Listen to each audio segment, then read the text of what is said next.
My aunt and uncle live in Fort Myers, Florida. Every winter we visit them for a weekend just to see them and escape the cold. This has been a long-time tradition, dating back to when they first moved there, about 15 years ago. So we'd been doing this almost as long as I could remember. This happened back when I was 12. My cousin Ashley, who was a year older than me, would always be there, of course, so the two of us would hang out a lot during these visits. She was cool to hang out with, and I related to her a lot, even though I was a young boy and she's a girl.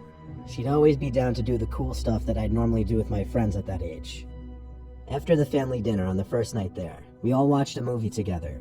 After the movie, our parents hung out with each other in the kitchen drinking wine.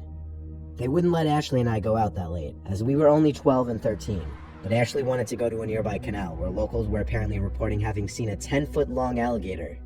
Basically, we both wanted to go see if we could find the gator after she convinced me. We snuck out through the back door while our parents were still in the kitchen. On our way to the canal, we stopped at the 7-Eleven on the street so we could get some snacks on the way. The cashier already told us to be careful out there, implying it was late for us to be out. The streets were deserted at this hour. The area of Fort Myers in which they live is on the significantly quieter side. We walked for like 10 minutes, and the closer we got to this canal she kept talking about, the swampier the sides of the road started to get. Ashley froze in front of me and looked straight ahead. She pointed ahead and said, "What's that guy doing?" I saw right away what she meant.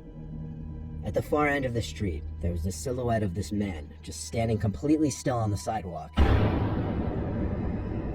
If he was walking or perhaps looking down at something in his hands, it would have been different. But him just standing still doing nothing, apparently looking off straight ahead, it just sent shivers down both our spines. Ashley said this was the only way to get to the canal, unless we cut through people's yards or gross sewage-type water. So we continued walking, but slower, more cautious now. We were half the distance from the man now, when he suddenly turned around. I don't mean he turned his head. No, he literally turned his whole body around at once without even taking a peek to see if we were coming first or anything. We stopped. He was facing us, no doubt. There was a bit of a standoff for a few seconds before he lifted his arm and started waving at us.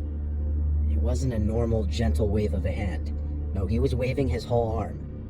It soon transitioned into him making a come here motion with his arm. Ashley and I looked at each other, then started running away down the street, back the way we came. We got winded pretty quickly and stopped to catch our breath in front of some small yellow house. We sat on the grass of the property for a second, just gathering our thoughts. Ashley told me there are a lot of weird people that live down there, especially in the area we were just walking. Now I understood why her parents didn't want her out this late alone. We got up after a couple minutes and started walking back to her house, when we saw him again. That guy was at the end of the street, not moving once again. He was as still as he was before, his same exaggeratedly stiff, arms flat at side posture. He was directly under a streetlight this time, so we could see his features. He was like 40. His hair seemed to be slightly slicked back. His nose seemed to be fucked up, like it was bent to the side. He was smiling too. He wasn't showing teeth though, it was a closed-mouthed smile. He once again started waving at us. Then, I still don't know why, Ashley got up and waved back at him.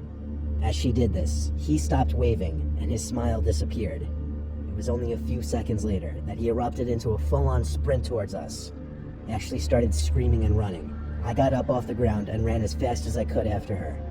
I was in pure shock. I think that's why I couldn't get a scream out. That and it would take extra breath that I didn't have. We ran through people's yards, hopped over fences, and ran down different streets until we finally made it back to her house. The back door was locked now, so unfortunately we had to knock on the door, exposing us. Trying to avoid getting in trouble, we simply said we ran to 7-Eleven to get snacks. While Ashley's parents were more upset than mine, they let us off with just a slap on the wrist, telling us not to go out again at that hour. That man's face lit up under that streetlight still terrifies me to this day, 10 years later.